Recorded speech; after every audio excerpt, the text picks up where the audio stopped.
Oh, okay. Hi, this is Linda, and I'm here with some other members of the Blue Star Connection. I'm here with Joseph and Ashley and some other people that are joining. So tonight's podcast is called On the Road to Utopia. And I picked that title because we're all on a journey. I think we're all headed to a better life. And no matter what our current situation is, I think most of us are aspiring to something greater. And I was going to start with a song, and this song is called The Road to Utopia. It's a song by Todd Rundgren, who you may or may not know from the 60s, 70s, 80s, 90s, 2000s, and current, still making records. So he's one of my musical heroes, but all of his stuff is very metaphysical, mystical, spiritual, and helped me actually, it helped light the spark in me to make me start searching for greater wisdom.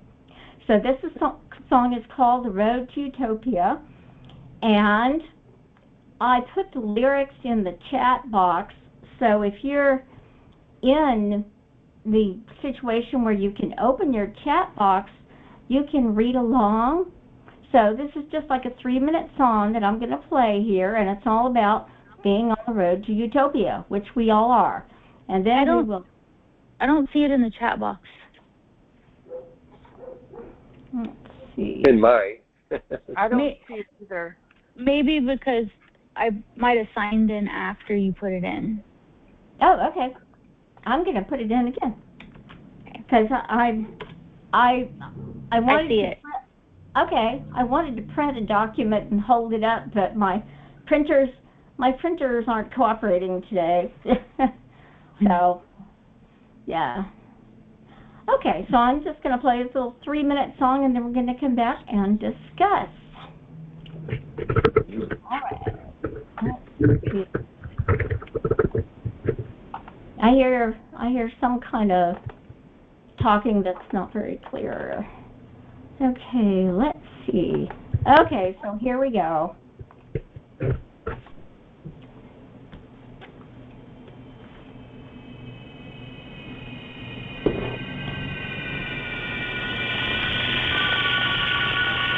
Yes, this is from the 70s.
Okay. All right. The road to Utopia. Now we have to also remember one thing before we get started on this Utopia. Yes. It's important to remember that Utopia, as a future destination, is actually only a state of being. And we are learning to represent that state of being in order to get there by being it already here. I love that. Yeah, so as we learn to feel what it feels like to be in that mode, we're actually projecting our future to ourselves. That's the main. That's awesome, Joseph. That's it. Okay, thank you and good night. Let's just do that. Yeah. We'll dream about it all night. Right. So you can see why I really like this guy and all the metaphysical stuff that got me interested just by listening to music. So, yeah, Road to Utopia. Yeah, back in the 60s and 70s, yes, it was a lot like that there, too. Yes, for sure. So I'm trying to get back into my phone here where I have my notes. Oh, my goodness. The only reason that we are delayed in reaching this freedom that we're looking for is that the powers to be took away our ability to continue to see what we saw in the 60s and 70s by taking over society, demanding so many things that go against principles, and we just never caught back up. Yeah. Mostly oil and banking, both oil and banking. Yeah. So I looked up Utopia, used AI to look up Utopia. So here's what it says. Utopia refers to an imagined ideal society that possesses highly desirable or near perfect qualities for its inhabitants, a place of perfect harmony, justice, equality, and happiness, free from the problems that plague real-world societies like poverty, war, inequality, crime, and injustice. It's an optimistic vision of a good place, harmony, abundance, peace, and human flourishing. So I think we'd all like to get there, right? Right? I would.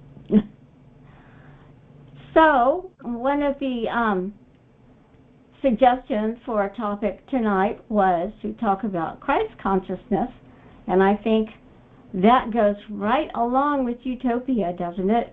I think if you have one, you have the other to a certain degree. So I looked up Christ consciousness in AI to see what it had to say about that. It refers to a state of higher awareness, unity with the divine, and enlightened perception that transcends ego, fear, and separation. It's a pervasive divine awareness or universal intelligence. It involves seeing the interconnectedness of all life, operating from love rather than fear or ego, and recognizing one's inherent divinity as a child of God. Key traits include emotional maturity, intellectual elevation, non-dual perception, oneness instead of separation, compassion, and viewing perfection in all things. It is often compared to concepts like Buddha nature, Krishna consciousness, or cosmic consciousness. So, now that we know a little bit more about what Christ consciousness is, how can we move towards achieving it? So that's the $1,000,000 question that we're going to start with. That's a big one. So, yeah. So I'm going to say light, sound, and presence is helpful. Christopher talks about that a lot. Trying to become aware that you are the inner light of the divine. You are the inner sound of the divine. You are the inner presence of the divine. It's in you and it's outside of you. It's everywhere. It's everything. It's nothing. And so that's the oneness. That's the unity. So if you can experience that, then you're on your way to Christ consciousness. I'm not 100% sure exactly if it's the same process for everyone, but I'm thinking that it's mostly a matter being still and coherent and in harmony with the energy that you are. That energy that you are is a slightly different frequency than anyone else. It'll be slightly different versions. But because you have the Christ consciousness working, you automatically decipher the differences and you're no longer compelled to require anything to be a certain way. Allow everything this way it is. As we experience these things, we'll grow through them. But I'm thinking it's actually because we're speeding up time-wise now.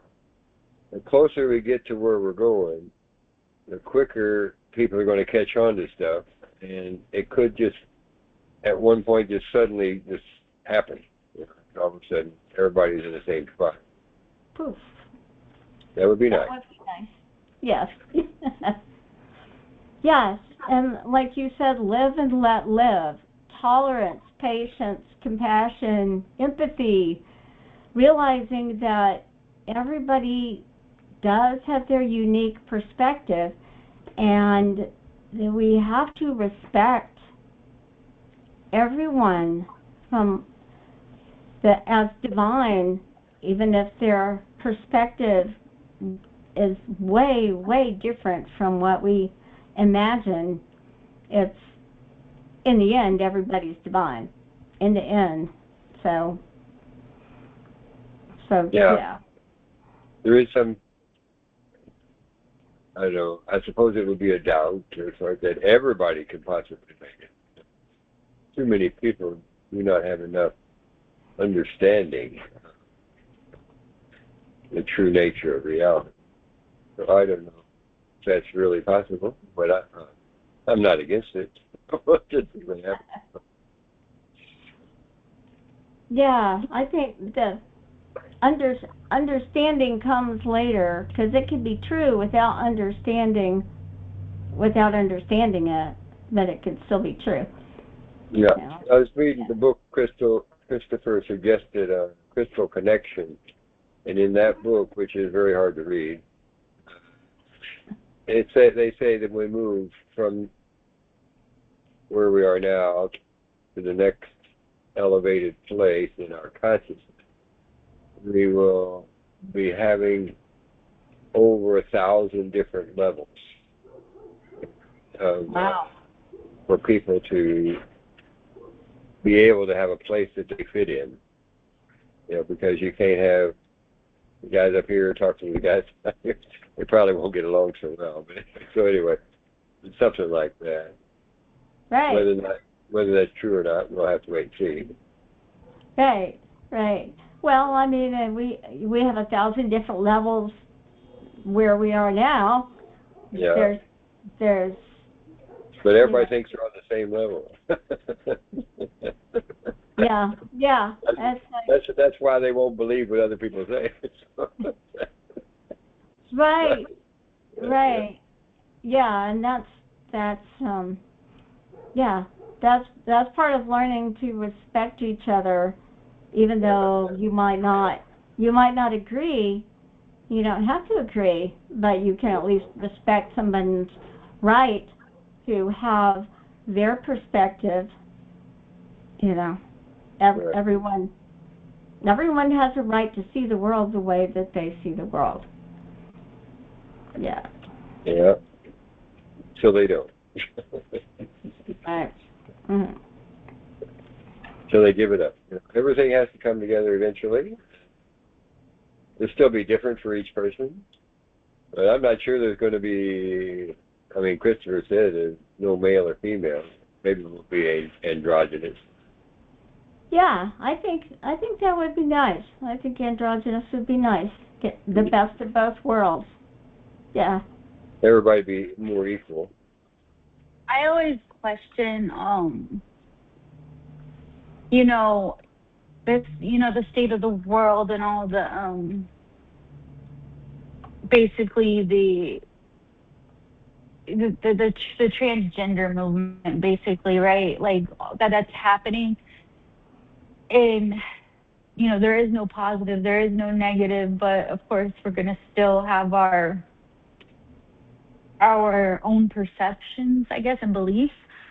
But I do have my own, but it makes me question, like, is that really heading to androgynous beings and we don't even know, like, Well, yeah. what's happening?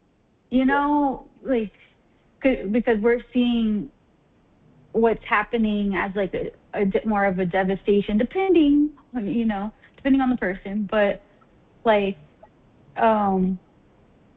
you know, some people are for it, some people become for it because of their own feelings or their own family members or et cetera, friends. And then some people see it as like an attack on humanity. And then I'm like, what if this is even like bigger than we even know? They could be tapping into something about androgyny that is attractive and has its positive aspects. Right. Yeah. Like, we're not in control now, so it's like a freak out of us, like we're all freaking out, but then maybe in the way far away future we'll look back and be like, oh, that's what was happening. Right. We don't know. We don't know. Yeah. Yeah. I'm pretty sure you still need polarity, but in order to have a body. Well, yeah. Right now. And you need it. You're going to have a body of some sort in the next level, so you still right. need polarity. There has to be a male and a female to reproduce. No, you don't need a male and female. You just need a body. You could be a rock. Well, it depends on your species, right? But you could be a cloud. No telling what's there. One other thing I was thinking is that when talking about Christ consciousness, it's like when you get to a state of whenever everybody you see, you realize is you. It's a part of you. And when you don't like something about someone, it's literally telling you what you don't like of yourself deep in your subconscious. And so, but when you get to that state of like Christ consciousness, it's not about not liking someone. It's like, oh, I see how I see them. I see that none of that even matters. You just see love them. You see them as another part of you. Exactly. And having that love for yourself is important too. So maybe a key aspect in the journey, right, is working on self-love and as like one of the like first micro steps because how can you love others if you don't have that love for yourself? Right. Right. Yeah. That's a. I mean, when you see something new, a new part of yourself, you're going to recognize it probably more than we do here in this dimension, I think. But in this dimension, we're not enjoying meeting each other so well. Sometimes yes, sometimes no. So that's a variable. But in the next dimension, I'm thinking you're going to actually, because of Christ consciousness and that awareness, you're automatically going to want to see all the other parts of yourself so that you can say, oh, I can improve myself by seeing these things in some way or another, and maybe I can help that person in some way or another because it's something they might need that you can see and help them understand as well. So you become, actually, everybody is helping everybody because they're all trying to improve the one that we all are. And we become better by doing it that way, helping each other reach same conclusions about everything. Would you We're all think that? just walking each other home. What's that? We're all just walking each other home. Yeah. Basically, that's true. Yeah. Yellow brick road, finding ways. Yes, exactly. Yeah. Yeah. So, do you think we are on our way to Utopia? Are we gonna experience that in our present consciousness as we move on into the Aquarian age? Are we gonna actually look around and say, yeah, this is Utopia: love, peace, harmony, understanding, fairness, equality? Everybody appreciates the divinity in everyone. Do you think we're gonna? I mean, I think we're gonna get there. I think we're gonna get there. I am, and if I am, that means everybody is. So that's my belief. Yeah, remember, everything we're going to achieve has to have no doubts about it. Right. So when you start this process, you must already be believing that it's going to work out. If you don't believe that from the beginning, you're just going to cause more difficulty in getting there because you don't have enough strength to your intention. The intention of being that utopia is something, it's as a state of being that you are. Shouldn't be any doubt. You are this, so you just go. And if you could do that right away, you just go there right away. That's the whole thing. We're learning how to let go of all those doubts that we have because the world we live in today is so chaotic. You don't know what you can do. Like, I can admit, obviously, yes, that's what I am going to reach. But I can admit that, I'm not there yet. Yeah, well, that's right. There's times where I have to, I have to check myself. Oh, geez. Christ consciousness is a tough place to get to. You only get to wear the label when you get there. So after you get to that label, then maybe everything will seem a lot easier. Well, we're joining the right brain, left brain, sort of, that kind of stuff. Creative imagination against the logic, and they'll be saying, the logic will say, I have to do it this way, and the creative imagination says, no, I have to do it this way.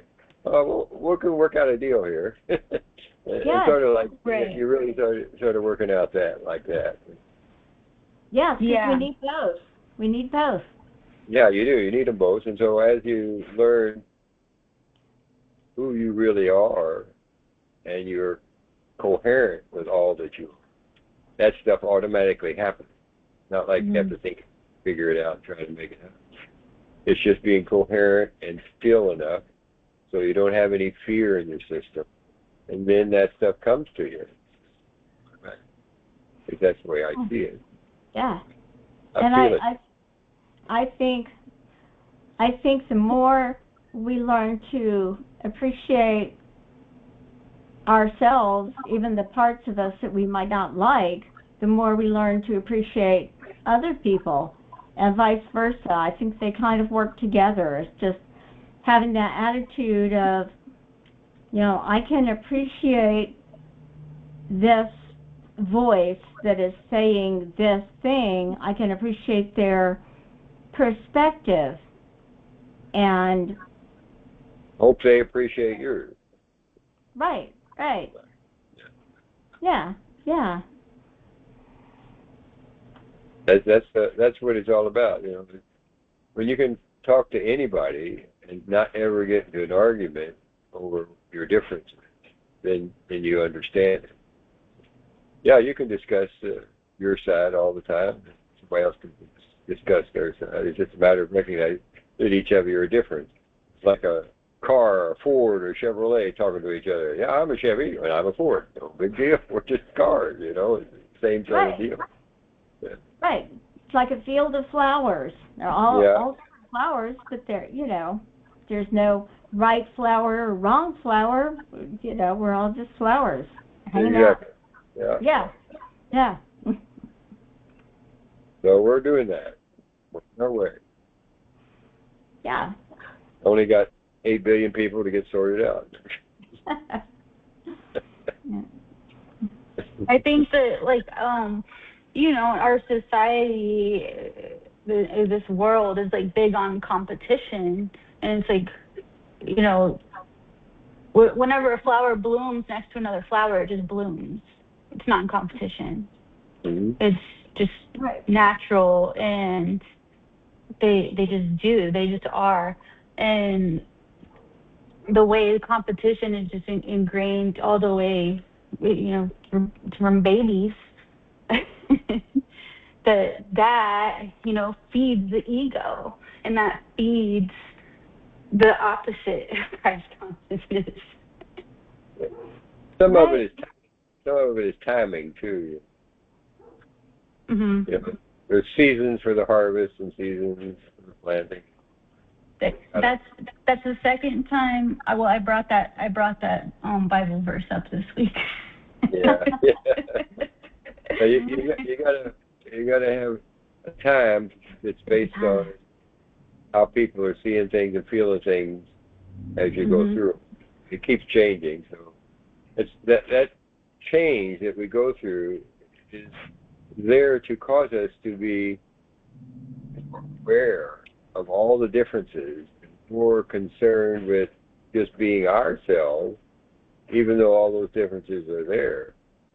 Just going through whatever you're going through is more important than concerning about other people. But when you are with those other people, you accept them as being part of you. Continuous process. Yes. Being supportive. Yes. Yeah. Mm-hmm. So we're all had enough to talk about that one day. So part of being on the path also has to do with running into obstacles. Yeah. So do we want to talk about any kind of obstacles that we run into, and any kind of advice we can give on how to deal with them? I know I've had plenty of obstacles, just like on a road trip to get down to Florida for a workshop with Christopher, and then and having my brakes in my car decide that they didn't want to work anymore, and having to stop on the way to get brakes, and the weather and road closures and one thing after another, and just perseverance, and realizing, just telling myself, I'm on the hero's journey. I have a destination. I thought it was going to be a straight path. It's turning out to be very winding and very long, and not at all what I expected, but I'm going to get there and it's going to be worth it, and I'm fine. And I was really fine. I was fine. It's like the universe has taken me on a different path from what I thought, but it's okay. And it was really, really okay. And it did work out. And thinking positive, okay, this is still going to work out, not the way I thought, but it's still going to work out, gets it to work out. If I was having negative thoughts and fears and, oh no, roadblock, then that would just invite more roadblocks. But if I'm thinking, well, I'll just sail through this and then, carry on, then I did sail through it and I did carry on. So I feel like whenever it's time, whenever it's becoming that moment to move to the next octave, that we're tested with things like that to see, like, where does your vibration stand? Like, how are you going? Are you ready for that next octave? And some people crash and burn and go down. Yeah. And then, but staying positive and realizing, like, the rejection or the reroute is your protection. Everything's going to work out, and staying in that positive mindset really just helps ascend you into that next octave. Yeah, I've noticed that all my life. It's like doubts are there. If the doubts are there, whenever you're doing anything, it's difficult. You're going to have a lot harder time getting through it. Once you recognize that, then after a while you stop having doubts. You can start, it's going to work. I said it's going to work some way or another. Stick with it till it does. Like I'm 78. I'll be 78 next month. I think, well, how many more years to work with it? It's all right. Just keep going. Eventually it'll work out. Part of the process. Yes. Yes, and we should teach our children that when they run into obstacles, try to teach them and model focusing on the positive. It's like, constantly showing, well, the path may be winding, but you'll still get there. And don't give up. Don't give up. Just keep going, but keep going in a lighthearted way if you can, not in a stubborn, I'm going to fight my way through this like it's a battle. Don't have the battle mentality. Have the more of a lighthearted, flying through it with ease mentality, right? Yeah. Well, if you have that, you wouldn't have the problems.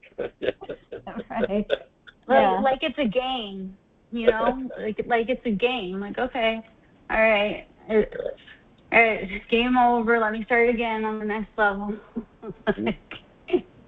I can do this. Yeah.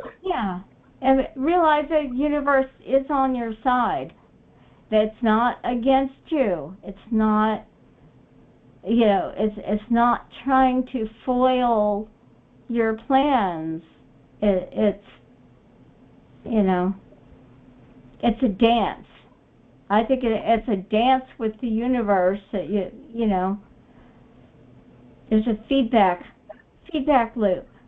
But if you're positive, it will be positive, and if you're negative, it will be negative. So, yeah. Yeah.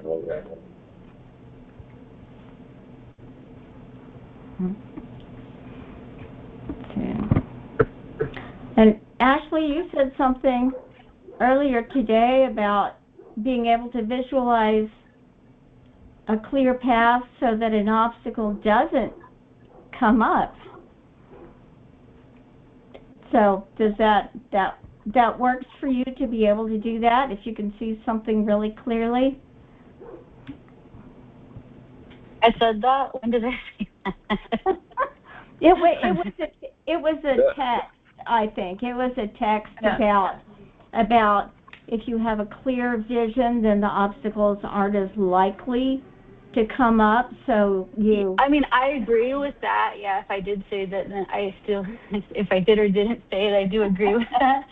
Like, for example, when I get in my car, I will envision myself at the next destination safely, sometimes on time.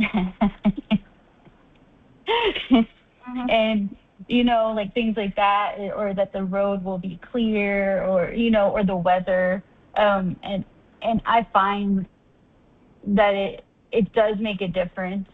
Like, just taking that couple moments, like with the inner light, inner sound, inner presence, doing that, visualizing myself at that destination, any specifics, and yeah, I think that definitely works. Or another thing I've done, like if I'm having to like work in groups and things like that, like before I even start or go inside, I visualize that I'm with, like, I'm going to have a group with the people that are going to be serving my highest and best, and and that it's going to be a good dynamic. So really just putting out those good vibes, and not in a state of fear, but in a state of confidence. That this is, I'm choosing how this day is going to be. Now, whatever happens, that's a situation. But having that, confidence in saying that, then I feel like it definitely makes an impact on the way my life is, and how the difference is amazing compared to how it used to be. Right. Yes. Yeah. Yeah. Also, I said something about that. If you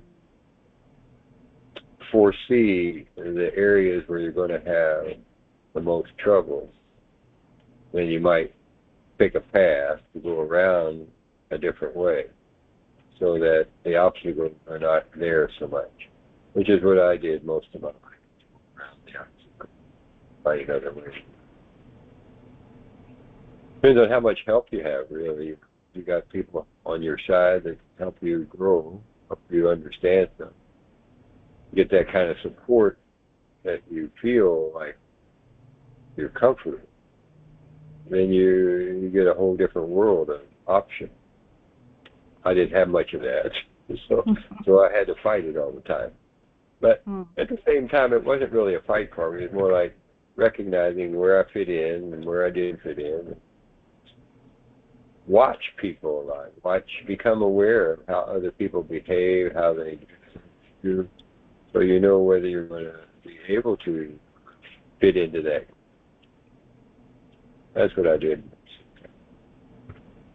Right. So, right, because there's some people you're going to fit with better than others, and right. so it's, yeah, there's some navigation there, being aware of, of what's going to be, what you're going to encounter, what's going to be around you, and so, being aware enough to not, not put yourself in a space where you're going to, yeah. Okay. Two people are done. Life's a tricky game, so play it the best way you can. Lie it up. So I wanted to bring up also that we all have gifts. We may or may not think of them as gifts. We may think of them as interests that that we've developed or maybe haven't developed yet. I think we all have things that we can offer the world, things that we can share with other people that will be really valuable to other people. And so I think it's part of our making ourselves and our world a better place if we can know what we have to offer and develop it and try to share it as much as we can. The canopy is not shading the table. It is making it cooler in here. Yeah. You know. Deborah, can you mute yourself? Hold. Okay, I got it. Yeah. So like one of my interests has always been psychology. As soon as I got into psychology, not realizing what I was looking for was spiritual teachings. So, but just one of my interests is understanding human nature and trying to figure out how to relate to people that are different from me and how to be accepting and appreciative. When, as I was growing up, that was hard for me to, because I felt kind of different from a lot of people. I had kind of different perspective, and so it was puzzling to me. Well, why do I think this way and other people think that way? And who's right, who's wrong? How do I figure it out? So that's why I started studying psychology. But that's one of the things that I think that I care about, and I try to express my opinions about with family and friends is the idea that you're not broken and you don't need to be fixed, and that there's different ways you can understand the way people are that isn't judgmental of right or wrong, but just different, like the flowers in the field. So that's an interest that I have in talking to people about how to see the world that way. And another interest is music. I've always written music, and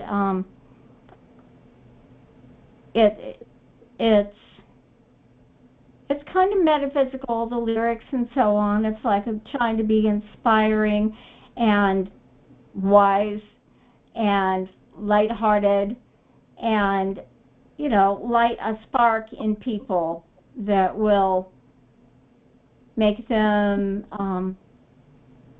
help them elevate to a higher space, I guess. So that's a goal that I have with creating music. So anybody else want to share about their interests or gifts or development processes? For me, I'm looking for something. Oh, you want to talk, Deborah? You can Right. hear me or not. Yes. It doesn't have good reception. For me, yeah, I can hear you. Okay? I can barely hear. It's all garbage.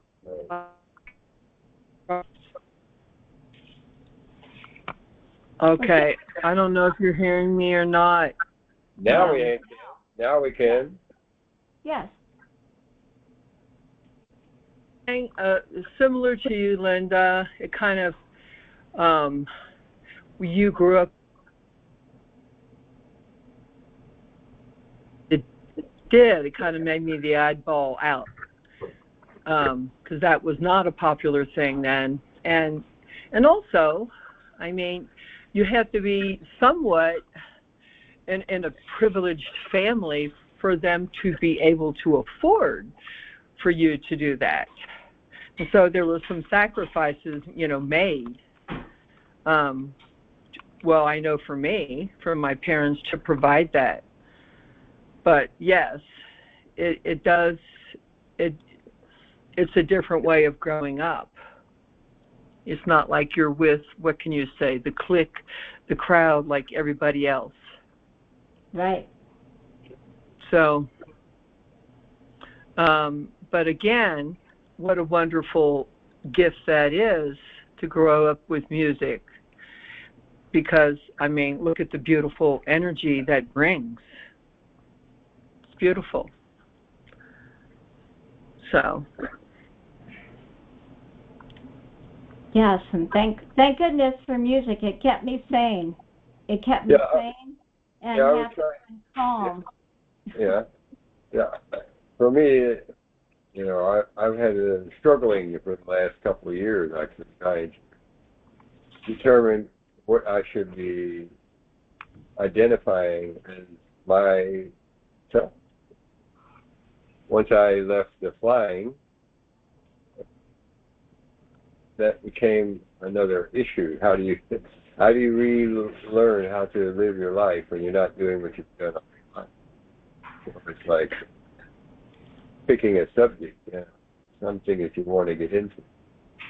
So although I've been a graduate gemologist, hypnotherapist, those were not really part of my life. It was just something I did. And I didn't really want to go into them anyway. And I get that. Yeah, and the thing is, like even in helicopter flying, while I was doing that, there was nothing that could compete with it. It was just so satisfying in so many ways, because it was every single day was an adventure where you risk your life to do something for somebody else. It was a normal thing to just risk your life. Normal, and you didn't even mind it. You actually felt good about it. And I still to this day don't know how to compete with that. So it's hard to let go of all that. But finally, I'm starting to recognize that if I were to build my health up to a point where it was extremely strong, extremely visible, that I was doing really well physically, that energy could become enough energy in that direction to be able to pass it on to other people. And if I could do that, that would be similar to flying a helicopter, because that would offer to someone help that they might need. And that'd probably work for me. Just have to get my health up there where I'm sure it's ready for what's going to be coming next. And what's coming next is going to be part of it. So it's all about combining those in my mentality, in my physicality, and how that harmonizes with the energy that I am determined for the outcome. Mm-hmm. That's what I'm working on. Yes. Sounds like a lot. I've never done a little. Tiring. For me, it's different. It's like, yes, it's a wonderful thing to be serving. That's a wonderful thing. And, and I don't know, I did my little podcast a couple of weeks ago on the balance of giving and receiving as well. And so, yes, your health is such a big thing, especially as you age, okay? You can't take it for granted anymore. You got to work for it. Now it's work, okay? It's like, I asked myself that question. Why am I here? Okay. Why? Why am I still here? And I'm just walking with my friend this morning. We walked like 2.5 miles, and he's 86 years old. And he's like, Deb, he's like, you know what? He said, this is what I decided. I decided to kick out the old man. Just kick him out and work on making myself strong, just strong, you know. And it sounds simple, but I think it is simple. It is if you look at it that way. Yeah. Just like, for me, it's like now, it's just like, oh my gosh, I look at, as an older adult, how much, the road that I've traveled. And it's just like, you know what, it has to be fun. I have to create some smiles on people's faces. Even if I make a fool out of myself, it's okay. See, I got a smile out of Linda. Well, and that's a service. That's a service to... That is a service. Yes. You're right. And I do think, I think we're all here to serve in one way or another. And so, sure. as we get older, it's more tempting to just, sit down in the rocking chair and relax. Oh, yeah. And say, well, I'm done having to put forth a big effort. I'm just going to relax now. But we're still here to serve. It doesn't matter how old we are, and it does take stamina. And Christopher would be saying that. Christopher is always talking about how he works on his health to be as strong as he can, to have the stamina and the strength to keep doing what he does for all of us and for all the people that he teaches and he touches. The more strength we have, that we need the strength as an elder to go with our elder wisdom to be able to help people in the way that only we can. Yeah.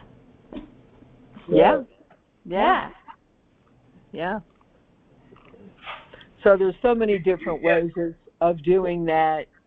And Joseph, it could just be giving somebody a smile, Well, giving a smile.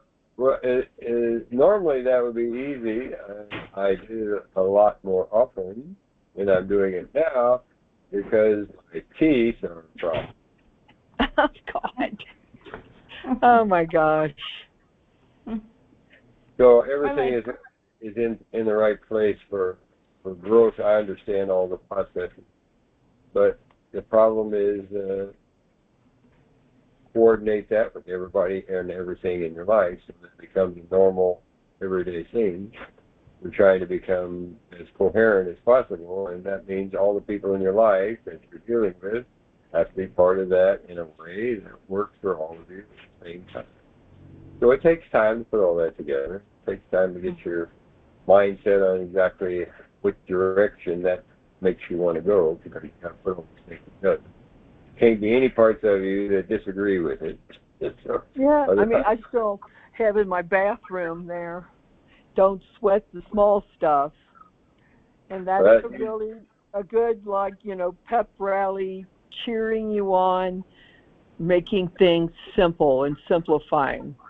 It's like, for me, it's just like, I want to keep deducting things that I need to do instead of adding on what I'm doing.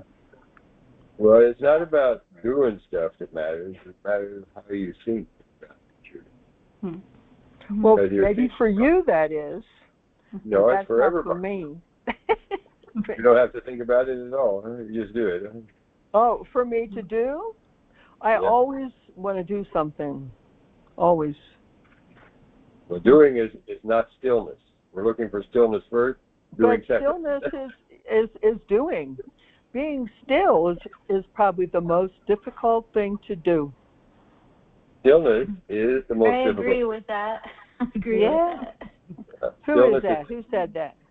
Ashley. This Ashley. Hi, Ashley. Hey, Deborah.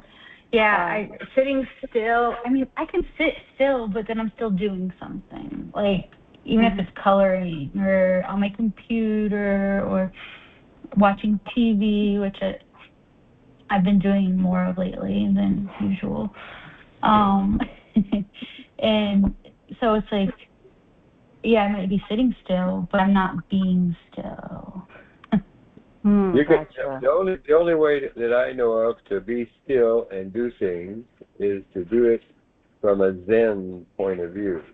If you're in the Zen stage of whatever it is you do, you're doing it so well that you don't have to think a single thought while you're doing it. You're in the flow. Yeah, you can have a stillness while you're doing it. I guess when I'm coloring. I dance. Yes, the only dancing, coloring. When I'm like creating like a costume or like beading or something, I can get into that state. But yeah, I'm still moving. But I know what you mean, Joseph. You're right. Yes, and for me, playing music. Well, if I know the music well enough, then I'm in a Zen state. I'm playing, but I'm not thinking about playing. I'm just experiencing being in the music. I'm not doing it. I'm being it. And so, yeah. So I think, creative art. Is it the Sophies that do the twirls? Oh, yeah. That they like ascend into, meditative states through their twirls, which is super cool. Yeah. So that's doing and being still. Yeah. As long as we're doing all the things we're doing with a sense of surrender, then you won't have any arguments. Acceptance. Yeah. Surrender is hard sometimes. Especially in a relationship. Stillness could come, though, from doing, too, like when you're putting that attention out for, like, mowing the lawn or doing other things around the house. It's that communing with God, just kind of like what Krista and Jonathan were saying, when you commune with God, you're creating that stillness, too. That intention. I didn't hear the last sentence there. What was the last sentence? When you're in union with God. With God, and you're putting that intention out to do that. You're going to like mow the lawn. I'm doing the lawn as a labyrinth. I'm walking with God as I'm doing the lawn. That act of just communing with the divine in that moment, in having that surrenderness at that time. Yeah, I mean, you say like we first like say like I'm God, are peeling the wallpaper right now, and but the more you do it, the more you that you morph into that communion, and then it's just you are God, like you have become that Christ consciousness. Yeah, I'm sorry. You talk about cutting the grass. I actually did experience that communing with God. I actually felt like I was not pushing the lawnmower; it was pulling me. Even though there was no power for that, so it felt like it was just going along with it. I had to stop or to run into the house. So, pretty funny. I actually felt that feeling. It was like I wasn't doing anything to make this happen. It was just happening. That's when life becomes not a doing thing, but an act of walking with the divine. Yeah. Yeah. You want to do that all the time. Now, if you do that all the time, you got all yourself together.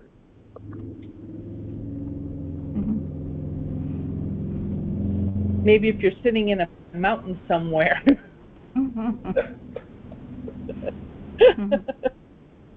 sitting in a way. And I think we can take small opportunities to do something that enhances somebody's life without really planning to. Like today I was picking up my car from the shop, and we had a common experience about getting my car towed and dealing with somebody that was not in a pleasant mood, and so the serviceman just mentioned that, and I thought, okay, what can I say, being a Blue Star person, that vibes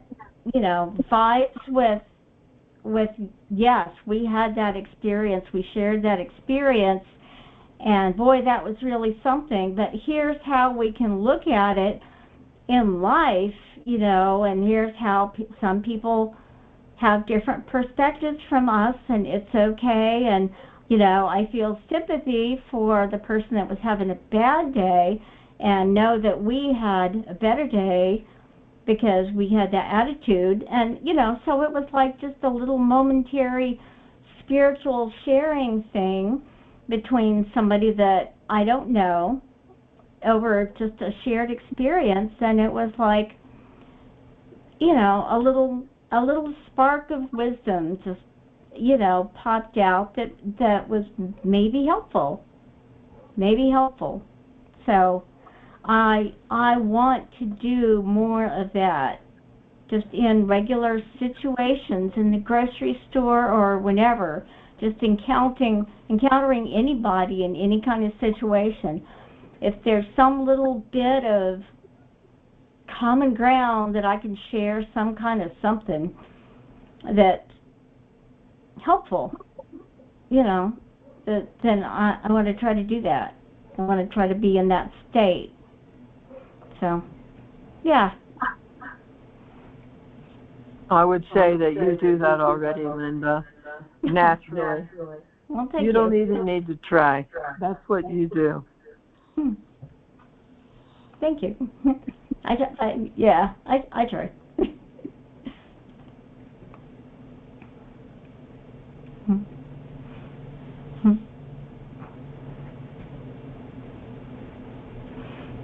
I'll share. One of my gifts is of like knowing things. It's since I was a child, and when you're told that things that aren't true, because other people are, I guess, lying, or they don't they don't want to be called out, and they're your parents, or you're the people you're supposed to listen to.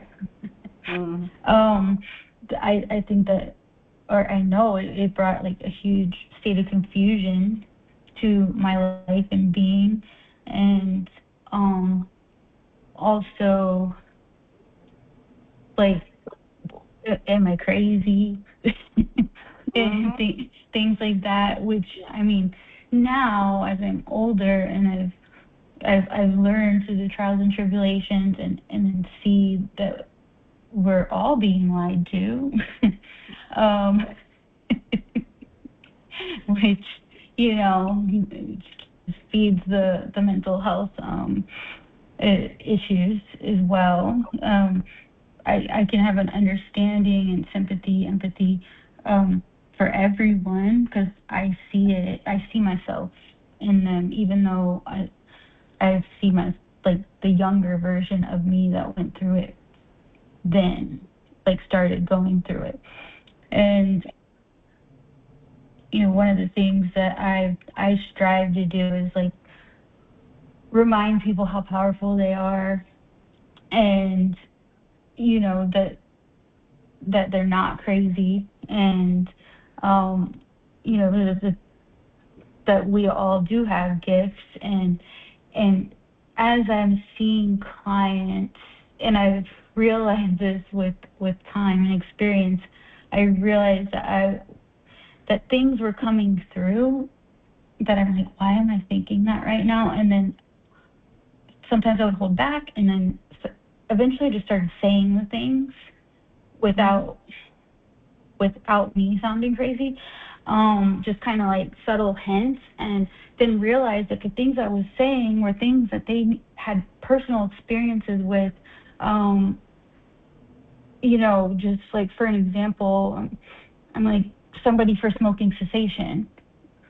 I was like, I don't know why, but I think you're supposed to put your tobacco on the earth. And me as being a professional, I'm like, I probably shouldn't have said that. And that man was like, that's so wild you said that, because I'm, you know, a quarter or a half Native American. You know, and then there was another time when it was like something about a little notebook, and you know, the client, he was just like, I always used one of those whenever I was working, and that's so wild you said that. And so like I started picking up all these little things that I was thinking, and I'm like, okay, so yes, I have this education and practice, but there's more that I can offer people, that it's for them, that individual that's sitting in front of me, to empower them and use my power to empower them. Yeah. Like with that voltage. So, you know, I can only use it to the best of my ability at my current job, but I do it as much as I can without totally getting fired. Right. Yeah. Guiding people. Yeah. I think when things come to us to say, there's probably a reason. It's probably, because I've had that too. It's like saying something and then have someone say, well, I've always thought about that, or I've always wondered about that, or I had an experience just like that. And so it's like I'm feeling the vibe and I'm going ahead and expressing it, and then that gives them permission for them to express it. Yes. Yeah. Everybody's thinking it. It's just who's going to be the one that first says it. Right. And you have to have courage. Courage to go ahead and go out on a limb a little bit and go ahead and say it.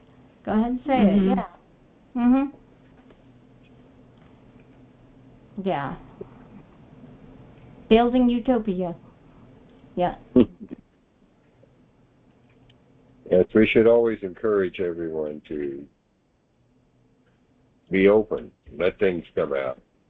It's not easy these days because there's so many different points of views that people are afraid to say what they're feeling. Rock the boat, So encouraging people to let it all out. Usually you have to have built up some trust with each person. If we keep doing this on a regular basis, people will start trusting more. In fact, it takes time for them. Yeah, and letting people know that they can trust you and that you trust them to say what you're going to say. It makes a supportive environment where, the more people can express themselves and the more they can relate and they can learn and they can grow, right? So. Yeah, it's hard to get your questions answered if you don't ask. That's right. Yeah. I do that a lot, though. I met most of my life, I wasn't asking anything. I'd wait for other people to ask the same one, but most of them didn't say anything. interested in. So I didn't learn anything. I was a very shy, quiet person. Flying changed on there. That's good. Yeah, me too. Me too. I was shy and quiet. I didn't want to say anything that would get me singled out, you know. And so I'm still somewhat that way. It's like I'm good with my tribes, with my people that I know I can trust and feel safe in. But, you know, I dance very carefully around people that I don't know, we'll say. Yeah.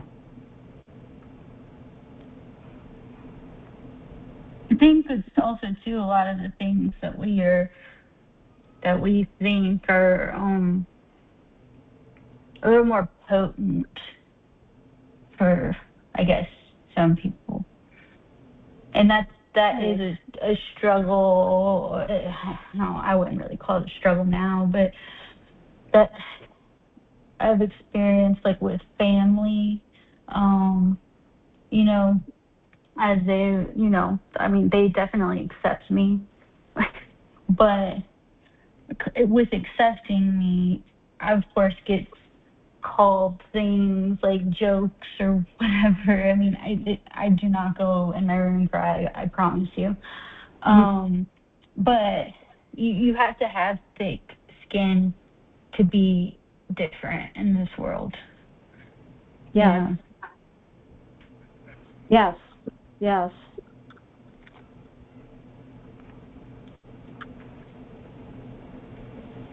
Yeah. I agree with that, and I think a lot of us, you know, maybe grew up feeling different and grew up feeling very sensitive and aware of things that maybe other people weren't, and feeling kind of strange and kind of out of place. And, you know, so then to be able to get a thick skin and stand out and say what we think anyway, it's a challenge.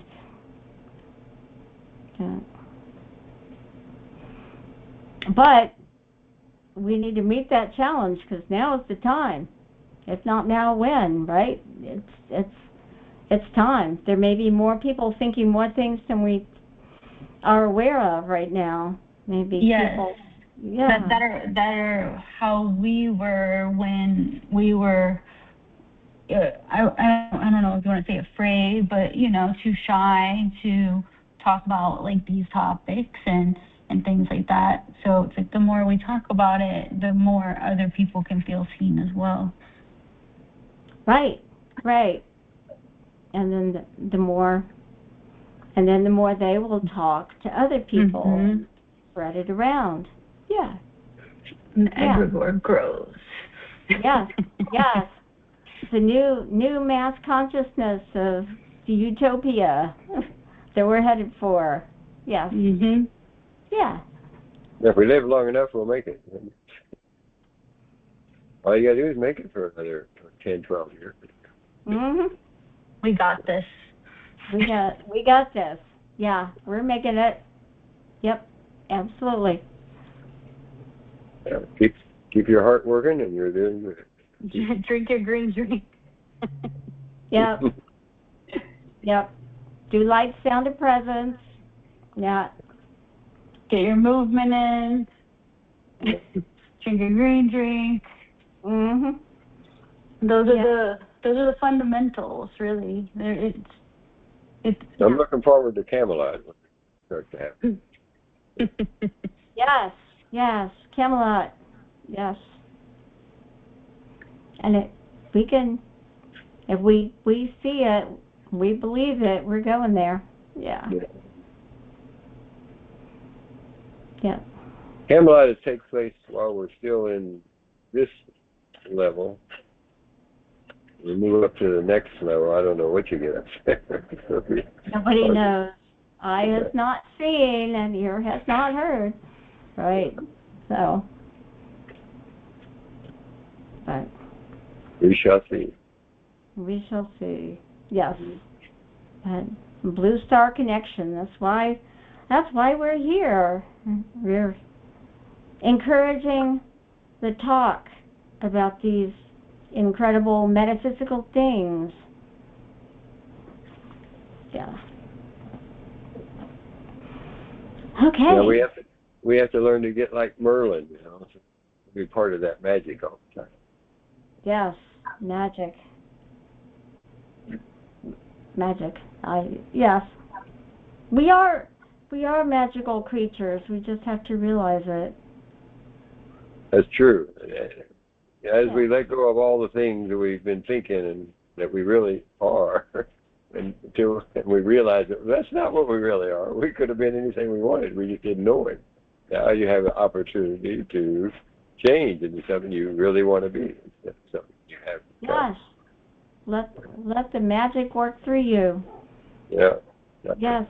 Let the magic that you are inside come out. Mm-hmm. Yeah. Now that does require a few changes in the way you see the world. But yeah, it's a matter of being able to smile no matter what's going on. Realizing it's not really going on. Right. It's just your perception. And choosing your illusion. Yeah, if you do enough changing of your perception, you will eventually change into what you want to see. Correct. Yes. And try to be light-hearted. Try to be light-hearted about it, and you know that it's a game. I mean, it's try to have some fun with it, and you know, don't take it so seriously. But, Yeah. yeah. Well, yeah. we've done really well tonight. We got to almost 9 o'clock now. Yeah, I think it's great. We had a really good discussion. Yeah, and I hope a lot of people listen to this and can really relate to it, and yeah. Covered a lot of territory. Yes, we did. We did. All right. Well, we'll do it. We'll have to do it again. I got to come back up on Monday. So. Oh, yeah. So we'll see you again on Monday. Yeah, don't tell them when I come up by then. No telling. I gotta keep my imagination going. Any direction that I think is possible. Let's see. Yeah. Well, thank everybody for coming and participating and listening. And we will see you on the next Blue Star Connection podcast. Yeah, Thank we you. we greatly appreciate everybody that comes to these things. Gives you more points of view. Yeah. Yeah. Thank you. You guys have a good night. Thank you. Have a good night. Yeah. Bye.